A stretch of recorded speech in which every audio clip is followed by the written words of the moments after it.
Hey guys, welcome to my channel. इस video में हम एचटीटीपी के बेसिक्स फंडामेंटल समझेंगे। तो एचटीटीपी क्या है? इसका फुल फॉर्म आप देख सकते हो, हाइपर टेक्स्ट ट्रांसफर प्रोटोकॉल। ये एक कम्युनिकेशन प्रोटोकॉल है जो सर्वर और क्लाइंट के बीच डेटा एक्सचेंज करने के लिए यूज होता है। मीन्स ये एक सेट ऑफ रूल है कि जो रिक्वेस्ट आएगा वो और जो रिस्पॉन्स आएगा वो कैसे कम्युनिकेट करेंगे एक दूसरे के साथ। जैसे एक लैंग्वेज बैरियर होता है। फॉर एग्जांपल, आपको अगर हिंदी आती है और सामने वाले को इंग्लिश आती है, तो आप हिंदी में बोलेगा उसको नहीं समझेगा और वो इंग्लिश में बोलेगा वो आपको नहीं समझेगा। तो उसके लिए हमें सेट ऑफ रूल डिसाइड करना पड़ता है कि दोनों को एक दूसरे की बात समझे, या तो दोनों हिंदी समझे या तो दोनों इंग्लिश समझे। तो उसी को प्रोटोकॉल कहते हैं। तो हम देखते हैं, जो क्लाइंट है वो रिक्वेस्ट भेजता है सर्वर पे, सर्वर उस रिक्वेस्ट को प्रोसेस करता है और सेम क्लाइंट को रेस्पॉन्स करता है। फॉर एग्जांपल, आप देख सकते हो यहाँ पे ये गेट मेथड है एचटीटीपी का। उसमें होस्ट हमने google.com है, रेस्पॉन्स ओके। ये रिक्वेस्ट था, गेट मतलब रिक्वेस्ट होता है, फिर वहां से रेस्पॉन्स आएगा। गेट मीन्स हमें डेटा वो दो लाके, तो हमने google.com किया तो हमें रेस्पॉन्स ओके मिला। उसके बाद ये 200 इज स्टेटस कोड है एचटीटीपी का, जो सक्सेस हो, जिसका वो मतलब होता है सक्सेस। कंटेंट टाइप हमारा टेक्स्ट एचटीएमएल है। इसका मीन्स कि हमें एक एचटीएमएल पेज आएगा। जैसे मैं इधर अगर सर्च मारूँ यहाँ पे google.com, ये वेबसाइट रिफ्रेश हुआ, बट ये पूरा मेरा टेक्स्ट एचटीएमएल। मैं इंस्पेक्ट करके आपको दिखा देता हूँ। ये एलिमेंट इस ये पूरा ये एचटीएमएल पेज है, हमें ये कंटेंट टाइप में मिला है। उसके बाद हम जो सर्च करेंगे वो इसका पार्ट नहीं है कुछ, ये वीडियो का, ठीक। अब हम आगे चलते हैं। एचटीटीपी के फीचर्स वही client server architecture browser. Client side जो होता है वो हम होते हैं जैसे यूजर, और जो सर्वर साइड होता है वो बैक एंड होता है। और एचटीटीपी स्टेटस होता है, जैसे आपने एक रिक्वेस्ट किया तो वो रिक्वेस्ट के बारे में ही उसको इतना पता है, और पिछले रिक्वेस्ट में क्या था वो नहीं पता होगा। इसके लिए हम यूज़ करते हैं कुकीज, सेशन और JWT टोकन्स, जो कुछ स्पेसिफिक टाइम के लिए यूज़र की आइडेंटिटी बन के रहते हैं। जैसे आपने लॉगिन किया या रजिस्टर किया तो आपको कोई एक टोकन मिल जाएगा जिसमें आपका पूरा डेटा होगा, बट वो एनक्रिप्टेड होगा। तो आपको अगर किसी ने हैक भी कर लिया वो टोकन, तो आपको क्लियरली नहीं समझेगा कि वो है कौन, ठीक है। तो वो JWT में वो होता है। जैसे हमने एक रिक्वेस्ट मारा तो सर्वर क्या करेगा, सर्वर में JWT टोकन या सेशन टोकन ये कोई भी जाएगा, और ब्राउज़र उसको देखेगा कि ये JWT टोकन वैलिड है कि नहीं वैलिड है। वैलिड है तो ये यूज़र कौन है, तो उसको समझ जाएगा कि अच्छा ये यूज़र ने रिक्वेस्ट किया है। तो सेम रिस्पॉन्स वही यूज़र को सेंड करेगा जो यूज़र JWT टोकन भेजा होगा। क्लियर है? HTTP के 4 मेथड है, वैसे तो 5 भी है। पांचवा है पुट। पुट मीन्स अपडेट करना। यहाँ हमने अपडेट लिखा है पहले ही। पोस्ट पैच होता है, एक सेकंड, पार्शियल अपडेट के लिए पैच होता है। हाँ, तो पहले रीड मतलब रीड मीन्स गेट डेटा। जैसे हमने किसी को कुछ यूआरएल सर्च मारा तो हमने डेटा गेट किया है। अगर हमने रजिस्ट्रेशन फॉर्म अगर फिल किया है, उसको पोस्ट किया है, तो वो क्रिएट होता है डेटाबेस में जाके, हमारा एक डेटा क्रिएट होता है वहाँ पे। और अपडेट मीन्स जो एग्जिस्टिंग डेटा है डेटाबेस में या कहीं भी, उसको हम अपडेट करने के लिए पुट यूज़ करते हैं। और डिलीट मीन्स आपको पता ही होगा, डिलीट करने के लिए यूज़ करते हैं। पुट पूरा डेटा अपडेट करने के लिए होता है, इतना याद रखना। और पैच सिर्फ पार्शियल डेटा अपडेट करने के लिए यूज होता है। ये दोनों डिफरेंस का याद रखना। और पोस्ट मीन्स पूरा न्यू क्रिएट होता है, ठीक है। और नेक्स्ट चलते हैं। HTTP रिस्पॉन्स आपको मैंने बता ही दिया कि जब सर्वर पे रिक्वेस्ट जाता है तो वो ऑथेंटिकेट करता है यूज़र वैलिड है कि नहीं, उसके बाद रिस्पॉन्स भेजता है।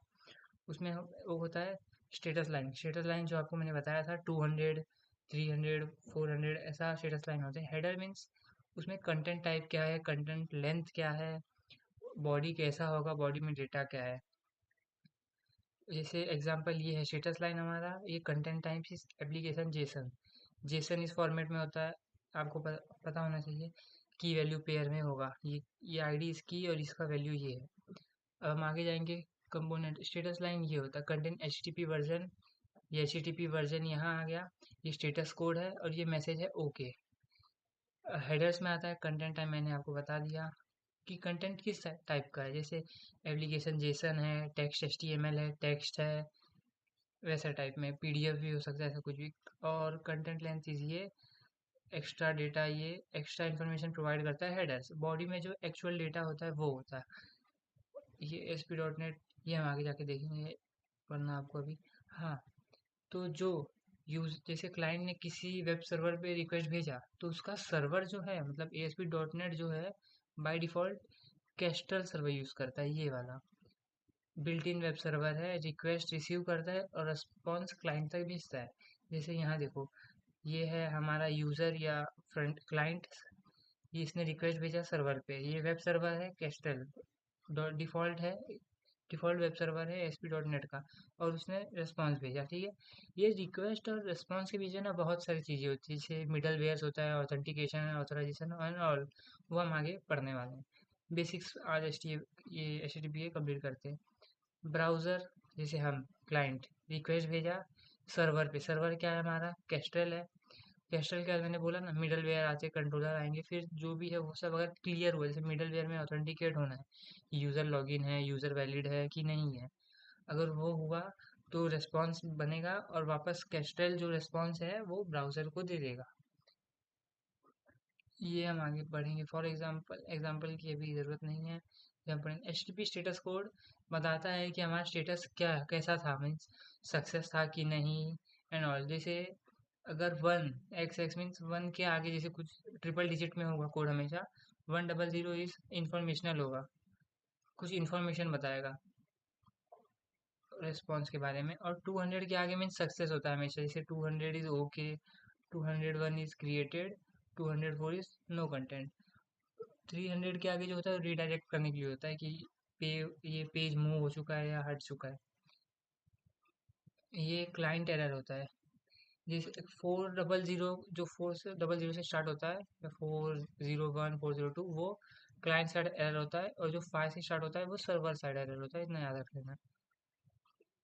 डिफरेंस ये सब पढ़ने की जरूरत नहीं है आपको। HTTP हेडर्स, वही headers means extra data about actual data, means जो डेटा के बारे में एक्चुअल डेटा, जैसे कोई डेटा है, फॉर एग्जांपल यहाँ एक होगा एग्जांपल हेडर की value, example content type application Jason है, और ये एक्सेप्ट है, ऑथराइजेशन है, कंटेंट टाइप है एंड ऑल। रिस्पॉन्स टाइप, इसका कंटेंट हेडर होगा, इसका डेटा कितना बड़ा है लेंथ दिखाएगा। रिस्पॉन्स कब जनरेट हुआ, सर्वर क्या है, set cookie, set token, JWT token and all. जैसे सिंपल लाइन आप समझ लो, header is equal to meta data, means data about data.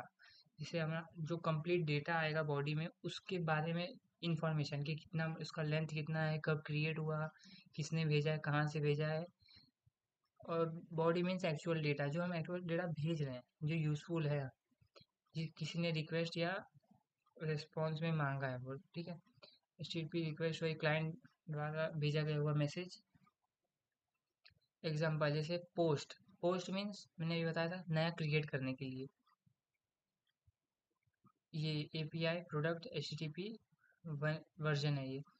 Local host से हमने भेजा है, कंटेंट टाइप है हमारा एप्लीकेशन जेसन, ये हेडर है, एक्स्ट्रा डेटा है ना कि यहाँ डेटा हमारा कैसा दिखता है, तो जेसन टाइप में होगा। रिक्वेस्ट में प्रोडक्ट गेट करना है प्रोडक्ट, तो HTTP मेथड URL और वर्जन। ये सॉरी, ये एक्चुअल डेटा है हमारा, कैसे डेटा दिखता है, मीन्स या तो सर्वर से आएगा रेस्पॉन्स में, या तो सर क्लाइंट से जाएगा सर्वर को। जैसे क्लाइंट से कैसे जाएगा, जैसे हमने रजिस्टर किया या न्यू प्रोडक्ट ऐड किया किसी ई-कॉमर्स वेबसाइट पे जिसका नाम है लैपटॉप और प्राइस है 50,000, तो जैसे हमने उसको पोस्ट किया तो ये रेस्पॉन्स में जा रहा है ना डेटा, नहीं सॉरी, जैसे पोस्ट में जा रहा है तो ये बॉडी है, एक्चुअल बॉडी है, क्लाइंट ने भेजा है। बट जब हम गेट करते हैं तो सर्वर हमें ऐसा एक्चुअल जेसन भेजता है, तो हम फ्रंट एंड में उसको देख सकते हैं। ठीक है, कुछ भी डाउट होगा आप कमेंट कर देना, मैं आपको कमेंट के रिप्लाई दे दूंगा। रिक्वेस्ट फ्लो, वही क्लाइंट, फिर रिक्वेस्ट आया, कैस्टल गया, middleware, routing controller. Request, हाँ रिक्वेस्ट वर्सेस रेस्पॉन्स एक बार आप देख लेना। क्लाइंट भेजता है और ये सर्वर भेजता है। यहाँ हेडर होते हैं, यहाँ भी हेडर होते हैं, मेथड होती है, स्टेटस कोड होता है, बॉडी हो सकती है, बॉडी भी हो सकती है। मैंने आपको बोला कि ये यूज़र भेज सकता है ऐड करने के लिए डेटाबेस में, या सर्वर भेज सकता है यूज़र को दिखाने के लिए। गेट एंड पोस्ट दोनों मेथड के लिए यूज होता है। बस ये याद कर लेना, कैस्ट्रल इस बाय डिफ़ॉल्ट वेब सर्वर है किसका?